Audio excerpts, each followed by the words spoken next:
పశ్చిమ గోదావరి జిల్లా నర్సాపురం మండలం రుసుతం బాదలోని ఇంటర్నేషనల్ లేస్ ట్రేడ్ సెంటర్లో ఈపీసీహెచ్ ఆధ్వర్యంలో ఏర్పాటు చేసిన హ్యాండ్ క్రాఫ్ట్ ఎగ్జిబిషన్ను మంత్రి నిమ్మల రామానాయుడుతో కలిసి ప్రారంభించి మాట్లాడారు. మారుతున్న ట్రెండ్కు అనుగుణంగా మహిళలు కొత్త కొత్త డిజైన్లు తయారు చేయాలన్నారు. లేస్ ఉత్పత్తులకు పూర్వ వైభవం తీసుకొస్తామన్నారు. మంత్రి నిమ్మల రామానాయుడు మాట్లాడుతూ మార్కెట్లోకి మిషన్పై తయారైన కొత్త కొత్త డిజైన్లు వస్తున్నప్పటికీ హస్తకళల ఉత్పత్తులకు మాత్రం డిమాండ్ తగ్గలేదన్నారు. ప్రభుత్వం అందిస్తున్న శిక్షణను మహిళలు వినియోగించుకోవాలన్నారు. ఈ కార్యక్రమంలో ప్రభుత్వ whip Bommidi Nayakar, MLA Pithani Satyanarayana, Kapu corporation chairman Kothapalli Subbarayudu, TDP incharge Ramaraju, Kovvali Naidu, RDO Dasarajulu పాల్గొన్నారు.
జరుగుతున్నటువంటి ఎక్స్పో కార్యక్రమానికి నిర్వాహకుడైనటువంటి శ్రీ తులసిరావు గారికి, ఈ హస్తకళల్ని ఎగుమతుల యొక్క ప్రోత్సాహంలో కీలకమైనటువంటి పాత్ర వహించేటువంటి ఈపీసీహెచ్ ఆధ్వర్యంలో నిర్వహించబడుతుంది. హస్తకళలు అంటే సాధారణంగా మిషనరీ ప్రమేయం లేకుండా, ఆధునిక యంత్రాల ప్రమేయం లేకుండా కేవలం చేతుల ద్వారా చేసేటువంటి ప్రొడక్ట్ ఏదైతే ఉన్నదో దాన్ని హస్తకళలుగా మనంతా కూడా భావిస్తుంటాం. అంటే భారతదేశం హస్తకళలకు పుట్టినిల్లు అనేటువంటి విషయాన్ని ఇక్కడ మనంతా కూడా గమనించాలి. ఏదైతే ఈ హస్తకళల పరిశ్రమ ఉందో దాని మూలాలు గ్రామాల్లో ఉన్నాయనేటువంటి విషయాన్ని కూడా మనం పరిగణలోకి తీసుకోవాలి. మారుమూల గ్రామాల్లో ఈ హస్తకళలు ఉత్పత్తులు అనేది జరుగుతూ ఉంది. అయితే వేళ ఈ ఈపీసీహెచ్ యాక్టివిటీ ఉన్నదో,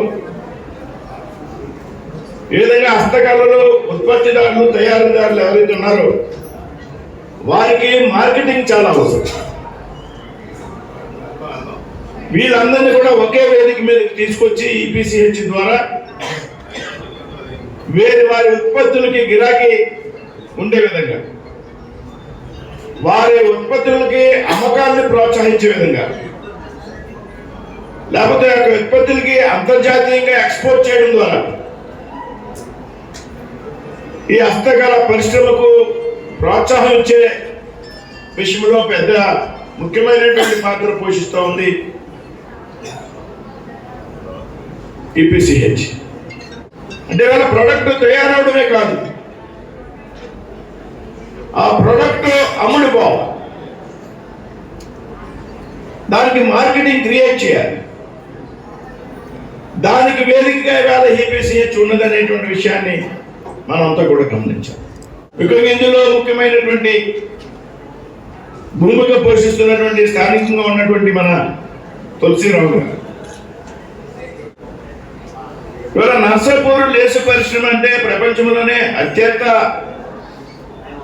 గుర్తింపు ఉన్నటువంటి పరిశ్రమ. ఇవాళ కేంద్రంలో భారతీయ జనతా పార్టీ ఎన్డీఏ కూటమి అధికారంలోకి వచ్చాడు. 2014 తర్వాత ఈ దేశంలో గ్రామీణ హస్తకళల ఉత్పత్తులకు పెద్ద ఎత్తున ప్రాధాన్యత ఇచ్చినటువంటి ప్రభుత్వం నరేంద్ర మోడీ గారి ప్రభుత్వం అనేటువంటి విషయాన్ని మనంతా కూడా గుర్తు తెచ్చుకోవాలి. నేను సరదాగా చెప్పడం లేదు ఈ విషయం. ఇవాళ హస్తకళల పరిశ్రమ భారతదేశంలో నిలబడింది అంటే 2014 తర్వాత నరేంద్ర మోడీ గారు తీసుకున్నటువంటి నిర్ణయాన్ని మనంతా కూడా గెప్పు తెచ్చుకోవాల్సినటువంటి అవుతుంది.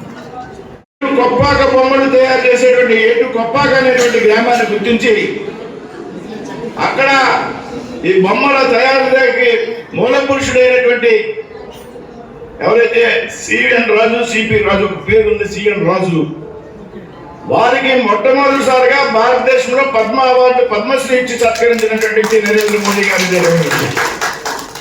ఎక్కడ ఎట్టుకొప్పాక, ఎక్కడ ఎట్టుకొప్పాక, ఎక్కడ కేంద్ర ప్రభుత్వం, ఎక్కడ నరేంద్ర మోడీ. ప్రాచీన కళను గుర్తించాలి, ఏటు కొప్పాక బొమ్మల్ని ప్రోత్సహించాలి, ఆ వృత్తిలో ఉన్నటువంటి పెద్దల్ని గౌరవించాలి అనేటువంటి ఉద్దేశంతో పద్మశ్రీ అవార్డు ఇచ్చి సత్కరించినటువంటి వ్యక్తి నరేంద్ర మోడీ.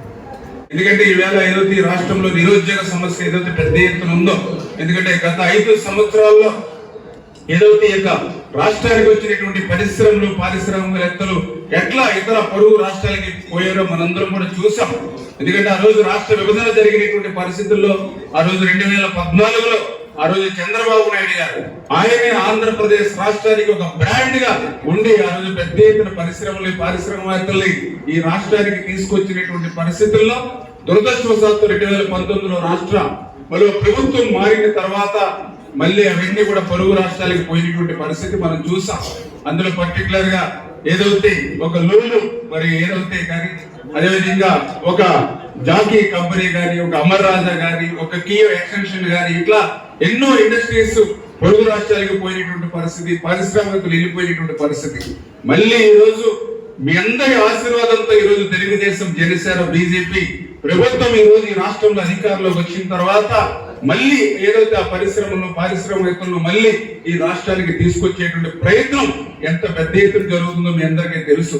కాకపోతే ఈ రోజు పారిశ్రామికవేత్తలు కూడా ఊటి అడుగుతూ ఉన్నారు, మళ్ళీ జగన్మోహన్ రెడ్డి రాష్ట్రంలో అధికారంలోకి రాడు అనేటువంటి గ్యారంటీ ఇవ్వండి అని అడుగుతూ ఉన్నారని అంటే గత 5 సంవత్సరాల్లో ఎంత దుర్మార్గంగా కక్షపూరితమైనటువంటి పాలన జరిగిందో అది మనం చెప్పడం కాదు. ఈ రోజు పరిశ్రమలు, పారిశ్రామికవేత్తల వాళ్ళే ఈ రోజు ప్రభుత్వానికి గ్యారంటీ అడిగేటువంటి పరిస్థితి వచ్చింది అని అంటే మరి భవిష్యత్తులో ఏ రకంగా ఈ యొక్క పరిశ్రమలు మరి ప్రోత్సహిస్తూ మళ్ళీ యువతకు పెద్ద ఎత్తున ఉద్యోగ ఉపాధి అవకాశాలు ఇవ్వాలో మరి అదే ఒక ఉదాహరణ విషయాన్ని సందర్భంగా గుర్తు చేసుకుంటూ మరి ఇటువంటి సవాళ్లు ఎన్నో ఇవాళ ఆంధ్రప్రదేశ్ రాష్ట్రానికి ఉన్నాయి.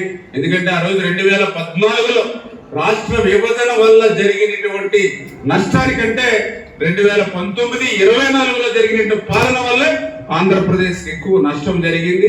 ఈ సవాళ్ళన్నింటినీ కూడా అదృష్టవశాత్తు ఏదైతే ఒక మంచి పరిపాలన దక్షత ఉన్నటువంటి ముఖ్యమంత్రి ఈ రోజు ఆంధ్రప్రదేశ్ రాష్ట్రానికి చంద్రబాబు నాయుడు గారు ఉండడం, ఆయనకి తోడుగా అండగా మరి పవన్ కళ్యాణ్ గారు ఉప ముఖ్యమంత్రిగా ఉండడం, వీరిద్దరికీ మన అదృష్టవశాత్తు మరి ఏదైతే కేంద్రంలో నరేంద్ర మోడీ గారి యొక్క సహకారం పుష్కలంగా ఉండడం, ఈ 3 వల్ల ఈ రోజు ఇన్ని కష్టాలు ఈ రాష్ట్రానికి ఉన్న, ఇన్ని సమస్యలు, ఇన్ని ఇబ్బందులు ఉన్నా వీటిని అధిగమించుకుంటూ ఒక పక్కన అభివృద్ధిని, ఒక పక్కన సంక్షేమాన్ని చేసుకుంటూ ముందుకెళ్తున్న విషయాన్ని సందర్భంగా మరొకసారి గుర్తు చేస్తూ